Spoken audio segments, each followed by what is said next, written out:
Today we made only 14 miles, partly on account of the hilly, rough, and marshy road. Hauser's wagon broke several times and had to be repaired. Conrad's wagon, stuck in a deep hole, took 4 extra horses, that is 10 in all, to pull it and twist it out. Today, public transportation is something that everyone is familiar with. Some people use it every day. Other people are at least acquainted with it and what it's like. And, well, you never know what you're going to get with public transportation, right? There's a wonderful story that was written. It's a fictional story called Roderick Random. Takes place in Great Britain in the 18th century. It was written in the 18th century. And there's a whole chapter that has to do with inexpensive public transportation in Great Britain at the time. They would carry people along in wagons, not a stagecoach that's going 20 miles an hour with the horses racing in this sprung carriage, but a farm wagon with high sides, and you just stuff people in it, and they bounce around, and the chapter is wonderful and very, very funny to read. My question is did they have that kind of transport in North America, in the 18th century? So I started digging on that. And the truth is that, well, the truth is stranger than the fiction in the story from 18th century Great Britain. There's a wonderful, rich collection of stories about transportation in the 18th century, public transportation in the 18th century. Let's hear just a couple of these stories. Stranger in America. This is written by Charles Jansen, very early 19th century, and he writes about these stage wagons, as it were, in North America. He says, this vehicle, which is of the same construction throughout the country, is calculated to hold 12 persons, who all sit in benches placed across with their faces towards the horses. The front seat also holds 3, one of whom is the driver, and as there are no doors at the sides, the passengers get in over the front wheels and take their seats as they enter. The first, of course, getting seats behind the rest. This is the most esteemed seat because you can rest your shaken frame against the back part of the wagon. Women are therefore generally indulged with it, and it is often laughable to see them crawling over the other seats to get to their seats.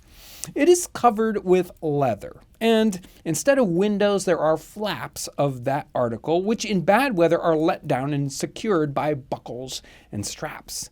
In the summer, these flaps are folded up, and this is some alleviation from the repeated shocks you receive in going over the roads, many of which are never repaired, and the stumps of trees left uprooted for time to consume, which yet impede your progress even in the much frequented roads between the 2 largest cities in the United States. Several miles immediately before you get to Trenton, the road is very bad in some places. That the driver with whom I chose to sit, the better to view the country, told me that the last time he passed, his horses stalled. That is, they were for some time unable to drag the wagon through the worst places. He also said that the road there had not been repaired in his memory. He did not cease cursing and swearing until we entered the city of Trenton, which was late in the evening, a distance of 65 miles. This day's journey was rendered more disagreeable by heavy rains falling in the worst part of the road, and being myself, as I had already observed, in front, I was wet to the skin, which threw me into a fever on my arrival in Philadelphia. A book called A Tour of America in 1798, 1799, and 1800 by Richard Parkinson. He writes, "It is not at all uncommon to see a wagon with 2 or 4 horses pass the mail coach. I never was overturned in a coach but once, and it was by a wagoner with 2 horses racing against 4 horses in the coach I was in. In a narrow place, the wagoner came up to the coach with his horses and wagon and drove the horses that drew the coach off the road. The wheels ran upon the side of a bank and upset the coach. The wagoner rode away laughing. The horses in general are the best in the country. and in very great condition travel for 4 or 5 miles an hour. That's how fast they're going, when the roads are what is termed good. In the winter, in some parts, not more than 1 mile an hour. And an English coachman would not attempt to drive a coach on such roads in great snows, through woods, to escape bad holes in the road, stumps of trees which cannot be seen on account of the snow covering them. The coach is a sort of a wagon on springs, an open carriage with a top of it made of boards, and on each side and at the ends curtains to let down, bays on the inside and a sort of canvas on the outside tied with leather ties and supported on the top and sides and the bottom. The coach has 3 seats within the carriage, and one the coachman sits on before. Thus it carries 12 people, 3 on each seat, as 2 passengers ride by the side of the coachman. But the mail coach carries only 9 passengers, the mail lying on the inside of the carriage. The coachman is always a great politician and generally names his horses after the president and vice president. And if he has a horse that he wants to whip, he generally names him after some man he dislikes, and that he may keep flogging him. The drivers of the coaches are in order sober men, and it is not usual for the passengers to give them the coachman money at the end of the stage, as in England. Indeed, he considers himself equal to anyone, and seemingly it would be an offense to offer him money. There are a couple of wonderful journals about traveling by wagon in the 18th century. Moravians traveling from Bethlehem, Pennsylvania down to Winston-Salem, North Carolina. And the first of these happens in the middle of the 1750s, so 1752 or so. And their struggles to take these wagons from Pennsylvania down to North Carolina, well, it's an amazing read. Here's a piece. Towards the evening, we saw the James River. The road to it ran down so very steep a hill that we fastened a small tree to the back of our wagon, locked the wheels, and the brethren held back the tree with all their might. But even then the wagon went down so fast that most of the brethren lost their footing. They get to the bottom of the hill, there by the river where there's a crossing, and they were talking to someone, and he says, "Oh, you didn't need to go down that way. You could have taken the long way. That was easier. It was a much easier way to go." Their travels continue. They had troubles the whole way. Their horses would break loose, the wagons overturned, wheels would fall off. At one point, one of the horses gets trapped under the wagon. It was just a terrible trip, and the roads were impossible to travel. There were some places where people said, "Oh, you can't take a wagon that way. It won't go on the road." They did it nonetheless. 30 years later, there's another trip by some of the same folk going down that same road, and guess what? The road is no better 30 years later. It's exactly the same. This is the beginning part of the story. In the 6th hour, we reached Anderson's Ferry, where the Susquehanna is, about 1.25 miles wide. On the side from which we approached, there is a high sandy bank, and the wheels of Conrad's wagon sank to the axle in the sand and were freed only after 1.5 hours of work with levers and extra horses. This is the very beginning of their travel, and it doesn't get any better.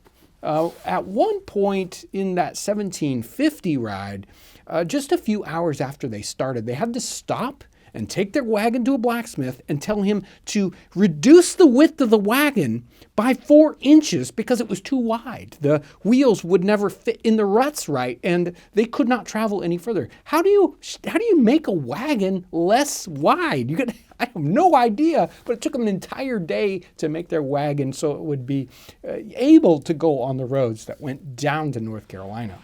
This morning, in a rough piece of woodland, Conrad's wagon, in going down a hill, ran into a tree